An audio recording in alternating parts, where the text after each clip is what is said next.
What if SpongeBob SquarePants wasn't just a cartoon, but a cover-up for one of history's darkest secrets? For over 2 decades, SpongeBob has made millions laugh, but beneath the surface lies a story that connects nuclear testing, government secrets, and the strange residents of Bikini Bottom. This isn't random fiction. It's a conspiracy hiding in plain sight. The first clue is the name itself, Bikini Bottom. That isn't just a silly joke. It's a direct reference to Bikini Atoll, a real site in the Pacific Ocean where the United States detonated more than 20 nuclear bombs in the 1940s and 50s. These tests released so much radiation that corals glowed, fish populations collapsed, and the local islands became uninhabitable. The sea life was forever changed. Now think about SpongeBob's home. Right beneath the same Bikini Atoll, a town filled with bizarre creatures who don't behave like ordinary sea animals. The location is the first breadcrumb.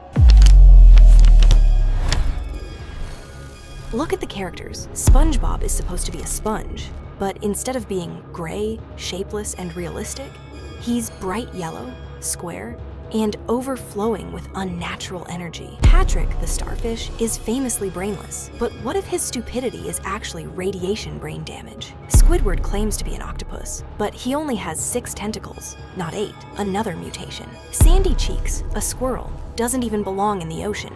Why is a land mammal suddenly living underwater in a high-tech suit? Maybe because she isn't a resident at all, but a spy sent from the surface to observe the mutations. Then we come to Mr. Krabs and the mysterious Krabby Patty secret formula. For 20 years, fans have asked what's inside a Krabby Patty. The truth may be darker than anyone expected. What if the formula isn't food, but a chemical compound designed to pacify the mutants of Bikini Bottom? Plankton, painted as the villain, isn't trying to steal a recipe. He's trying to expose a cover-up. Why else would one tiny organism risk his entire existence just to reveal what's in a burger? Maybe he's the only character who sees the truth clearly. Episodes across the series drop disturbing hints.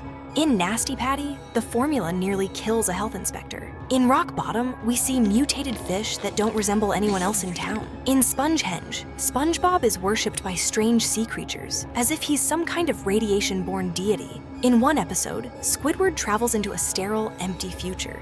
Maybe a warning about where unchecked nuclear contamination leads. These aren't just random stories. They're coded messages. Fragments of a much darker history woven into a children's cartoon. Consider the setting itself. The Krusty Krab doesn't look like a normal restaurant. It looks like a military outpost. Mr. Krabs isn't a greedy businessman. He's a guard protecting classified information. Bikini Bottom isn't a town. It's a containment zone. The secret formula isn't a recipe, it's government technology. And all of it is wrapped in bright colors and slapstick humor, so nobody notices the truth. But why disguise it as a cartoon at all? The answer may be simple. Distraction. By turning a nuclear tragedy into comedy, Nickelodeon normalized radiation.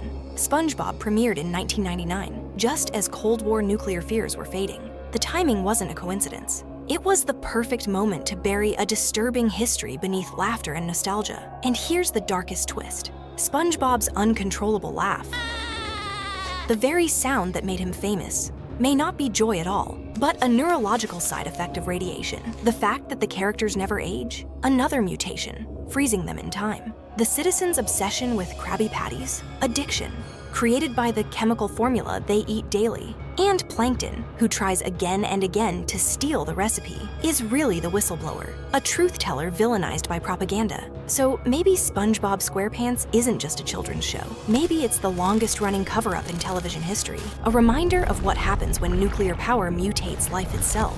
The next time you hear that laugh, ask yourself, is it comedy, or is it the echo of an experiment gone horribly wrong?